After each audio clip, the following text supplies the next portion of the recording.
Okay, FM. Okay. 101.7.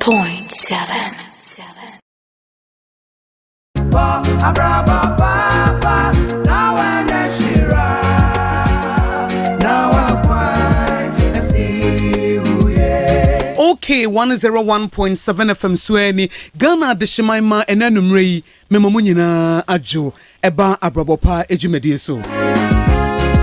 abrabopa jumedie yebotaye ne se yesua de Hosea chapter 4 verse 6 osinim dia meman ninti eya na omoyira etisa wo bobra na se wonim dia wo ntwetwede wabra boto ape ema niema nyina ye basa nanso se wonya nimdie a wotimi de wanamo sisi enti wuti abrabopa jumedie no na ye boa wo nimdie kwanso ye frem yakosua goaboaje obetimi afrem yakosua nhia sabre yakopem se nondu bebode mene wo tena se e wo abrabopa jumedie so ne asua de ne de anamo asisi ne na mema hu se in times of trouble or how near benedie ba wakwam na wotofo a wo bede asore eho ene abrabo no ene ho ne yenkomo twetwen no ebefa na before that no mo amunim se abrabo padwumadie de ye hye ye ho nkran ansa na yatoa so. When you hit the rock bottom, grow up, don't give up. When you hit the rock bottom, grow up, don't give up. Already your friend Tony Rankins when you fee edunum 55 years. Why army veteran na was serve and or corporal adwuma e wo army mu e some US minor e wo Germany. Na wo born homodin pa as a combat engineer. Na after retirement no na ye free be post traumatic stress disorder. Etore bia wo ye adwuma ni mu no so obi o etu se soldiers ana so srani no abidindie ene niema wo bekomu no ema se wo retirement ana so wo gina home a etimi hye no so ama ede wo haw ne abinidie ba no so enti sika wo nya ene na bra bomu niema kakra japade no na wa chance ye drugs na drugs na wo ye ne kodru mre bi no na ne ho sika nyina hye ema papa wo ye homeless de na aka ye ne ka ba akopɛ eti Tony Rankins yo ye ne se no da ne kam wada ne ka mu ana ade akye anopa wonware na wapie no akɔ no akɔkɔpɛ aduane kakra na wadi no asa beda ne ka mu da ko wada ne ka mu sa no se edi abraboni ade ne metimi ahye ase sa maye mistake obi ama serve wo US Army meye army veteran na ma serve wo Germany as a combat engineer na ma ko retirement na ma ho kwan ama drugs maye addicted to drugs na ma brabo nyina ato apene na maye homeless meda bonten meda me ka mu na ekome deme entidi epa na meye wono adaka animu a na wodwentwene ho de na meye efise ne ho nyina akora bon na dako bi ocha na ni na babia ne ka si no na construction firm bi wo ho a wo mu de dan bi ho adwuma eno ye na jesu obekọ na wakakọ hese bia obetimi aye bibia etu okọ ye no so okọ akọpa adwuma aye eno ombusa ne se wo firi hin no so o meye a former army soldier eno omso okay ene ye bema wakwanya because se wasom e wa America man ni mu penti na ya mo aboa ampa construction firm ho no wo chance ye adwuma nkakran saa na afeidie wo chance e sori biem afi ebra America man panyi Donald Trump wama state of the nation's address no wo de Tony Rankins eba enrahyebeja no wo house ho no House of Representatives no wo ba ho betena mu obi a bibini ana wasom na wahye ase na wo hit rock bottom na wontimi nsori biem no afedi wotimi sore ema mampani kasa no wo boni din e kire se ye won krofo bebira wo mahye ase a wo betimi asore biem tema na sem no nye nkranhye mawo na efagina wo naso na enno na medi to for say when you hit the rock bottom grow up, don't give up. Abrabo anaso obra ye bui akwansidie bebre wom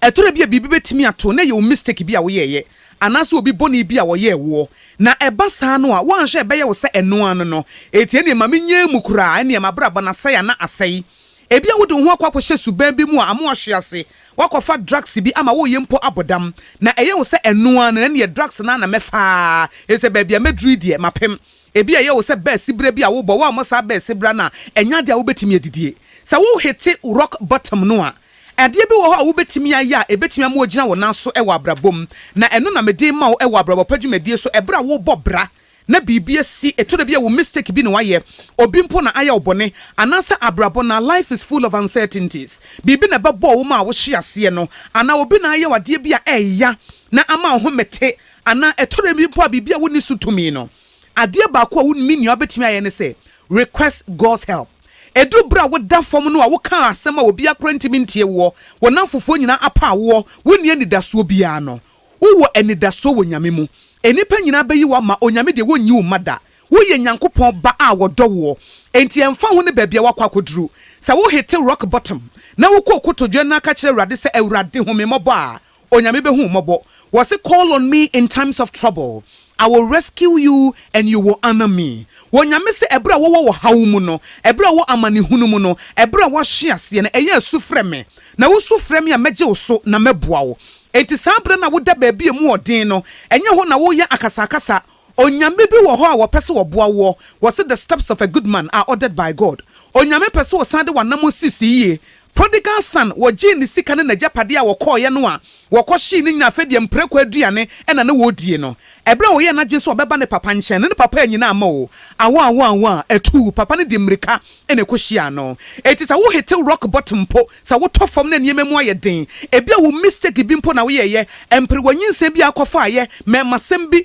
enukuredie bi a wani obi ane ne koye adwuma na wo ye ne sika ne yi wadie ena watofom a se wo sufre nyankopon a wo dahia demo no onyame se menka nche wo se obegye wo so na obeboa wo. Believe God is working in your life even when you don't feel it. Etore bia wo frɛ na ye wo se wonte onyame wote pa Bible no de waka se yegidi di a wo se yesu frɛ no obegye yeso de asabre sufre twedi ampo nyankopon ebra wo de wa ho hiahia mu wo de wa mane hunu mu na onyankopon ebeboa wo. We read the book of Hebrews I say we have a high priest who understand. Yesu Kristo no what say ya tenka se what say ya tebia se fi so obeye nipa wo fa tete ne amane hunu ne abenedie mu in the garden of Gethsemane na wo sufra safra wade say enkebe yanka kruwe mane mpa me ho onyame amana ampa ne ho ema wo kwa senua no so yetete ntasugu no so wo brei enti wonim how it feels wonim ne eye ebra watofom onim ne eye ebra wonam fofo nyina eyi wo ma e say Yesu Kristo na suafo nyina no ne ye pa mu baabi a ne yehu wo mo Peter Krampo eyi ne ma emprensa